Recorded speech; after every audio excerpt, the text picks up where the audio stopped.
Part 1. Before the arrival of Europeans, the Cherokee people were a powerful and established nation in the southern Appalachians.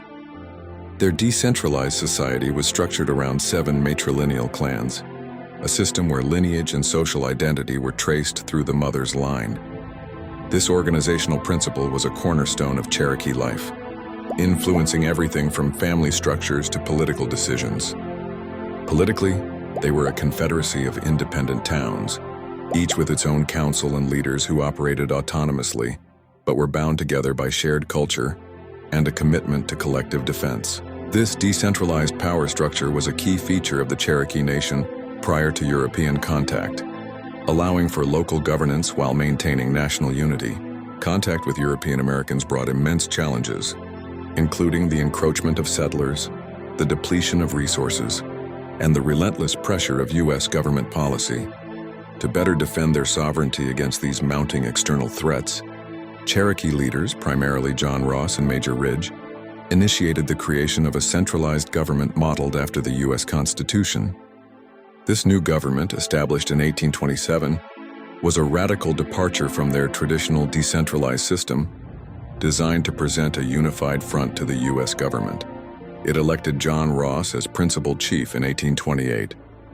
This strategic move, while necessary for national defense, also deepened an existing fracture within the tribe. This internal struggle, a profound schism that would define the next several decades of Cherokee history, was led by Principal Chief John Ross and Stand Watie, a leader of the minority treaty party. Their bitter rivalry began with Watie's signing of the Treaty of New Echota in 1835. This act was a profound betrayal to Ross and the overwhelming majority of the Cherokee Nation, as the treaty ceded all remaining tribal lands in the southeast without their consent. The signing was an act of treason done against the authority of the Cherokee government. Ross's fury was a result of this profound betrayal.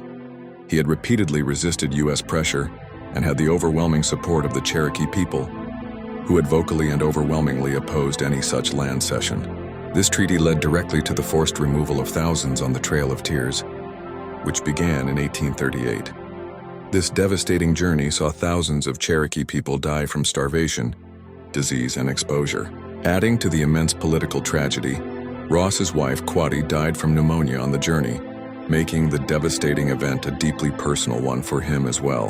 In the aftermath of the forced removal, several members of the treaty party, including Watie's relatives, were assassinated for their role in the treaty signing. This is where Stand Watie's desire for revenge began.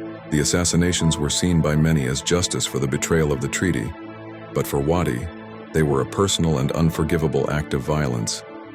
On June 22, 1839, his brother Elias Boudinot, his uncle Major Ridge, and his cousin John Ridge were all assassinated. Watie himself was also targeted but managed to escape. In addition, another of his brothers, Thomas Watie, was murdered by members of the Ross faction in 1845. These assassinations created a personal blood feud for Watie. He saw the Civil War as a providential opportunity to seek revenge against the Ross faction, viewing the conflict not just as a political struggle but as a personal crusade. When the Civil War began, this deep-seated division drove the Cherokee to an impossible choice. While a majority of the Cherokee, led by John Ross, initially sought neutrality or aligned with the Union, Stand Watie saw an opportunity for revenge against the Ross faction. The Confederacy offered him a commission, recognizing his powerful military presence and his ability to rally support among those who felt betrayed by Ross. By siding with the Confederacy, Watie was given a military platform to fight against the Ross-led neutral or pro-Union Cherokees. His leadership and military success in the Confederate Army ultimately led to his promotion to Brigadier General, making him the only Native American to achieve that rank during the war. This is the end of Part 1.